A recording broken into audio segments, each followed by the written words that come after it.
Mr. Meddle gets a shock. Once it happened that Mr. Meddle had a whole pound sent him for his birthday. He was so surprised and delighted that he simply didn't know what to do. "I think I really must go round to my friend Jinky and tell him about it," said Mr. Meddle. "Perhaps he will have some good ideas what to spend it on." So off to Jinky's he went.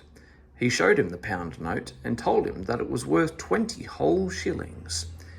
"But I can't think what to spend it on, Jinky," said Meddle. "Well, I can tell you," said Jinky. "You want a new tie and a new coat, a new pair of stockings and a new handkerchief. Why don't you buy those?" "Can I get all that for 20 shillings?" asked Meddle, very pleased. "Oh, that would be fine. Shouldn't I feel grand?" "I'll come and help you buy them," said Jinky, and he got up and the two of them went off to the shop. Well, you should have seen Meddle when he came out. He had on a new red coat, a yellow tie, a pair of blue stockings, and a green spotted handkerchief. He felt so grand that he could hardly walk. "Do you feel too grand to walk along with me?" asked Jinky. "Well, it's a pity you've got such old clothes on, but I'll walk a little way," said Meddle grandly. "Is my tie straight, Jinky?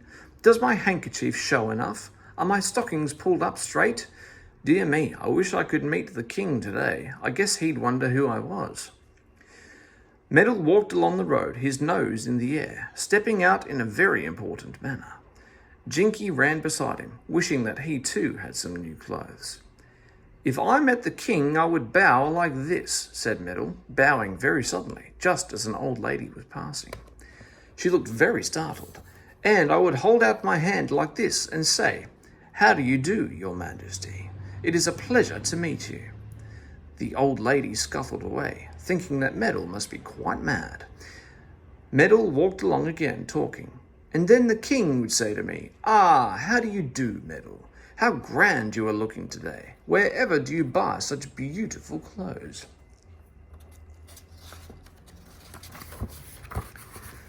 "Mind where you are walking, Meddle," said Jinky anxiously, seeing that they were coming to where a dirty old coal cart was standing near the pavement. "Don't interrupt me, Jinky," said Meddle crossly.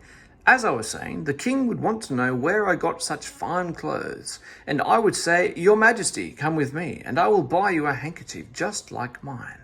And the king would say, 'No, Meddle, you come with me. Just step into my carriage, my dear fellow.' And I would step into his carriage like this." Meddle had got his nose so high in the air that he didn't see he was passing an open coal hole down which the coalman had been emptying coal into a cellar.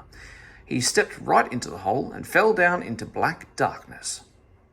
"This isn't the king's carriage," said Meddle in surprise. "Where am I? I was just stepping into a carriage, and now I'm here in a dark, dirty prison." Jinky hadn't seen Meddle step into the coal hole, for he was a little way in front. He turned round to speak to Meddle, and dear me, Meddle wasn't there. He just simply wasn't there. The only person in the street was a coal man just emptying a sack of coal down a coal hole.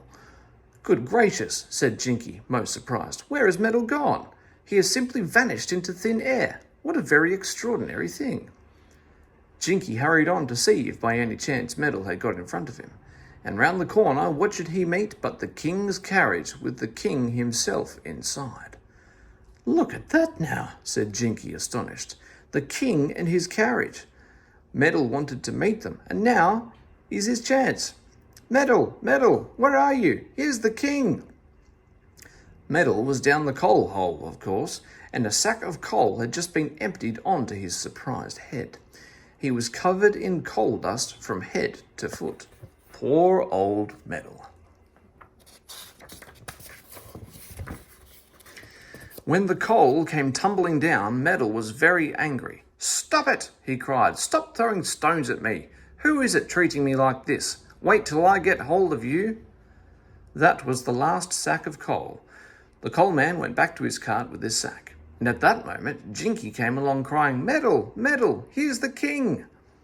Meddle looked up and saw the open coal hole above him. He began to climb out, eager to see the king.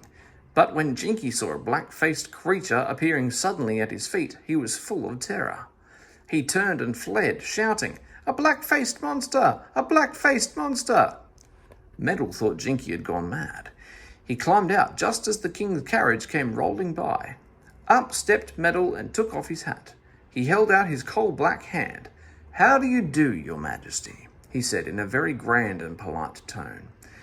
But the king didn't answer as he ought to have done. He stared coldly at Meddle and said, "Who is this dirty beggar?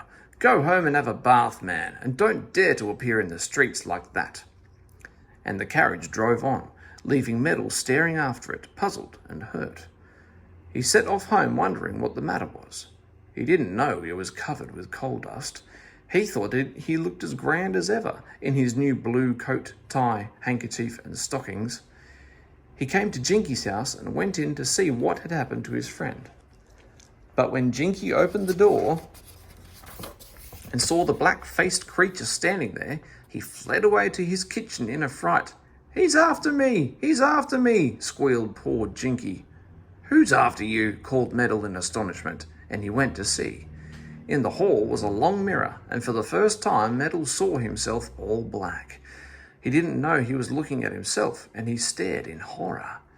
"He's after me too!" yelled Meddle, and he tore out of the house and went home as fast as ever he could.